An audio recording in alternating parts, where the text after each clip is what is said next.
Mana endi ko'mir hokasini namligi qay darajadaligini mana ko'ramiz birgalikda. Mana shu holatdagi ko'mir hokasini namlab turib, endi biz hozir faqat suv bilan namladik buni. Endi qo'shimcha qo'shiladigan mahsulotlari bo'lsa, uni holatiga qarab qo'shish mumkin.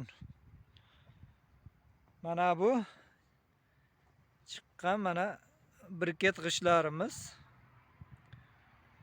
Qattiqligi yaxshi, qattiqligi g'ishtdan farqi yo'q chiqish holatida. Bu qurisa yana ham qattiqlashadi. Hozir mana agar bu titilib ketadi, boshqa degan har xil fikrlar bo'lishi mumkin. Agar bu shu darajada titilib ketadigan bo'lsa, bu tikka turmasdi. Hozir mana balandligi 25 sm buni.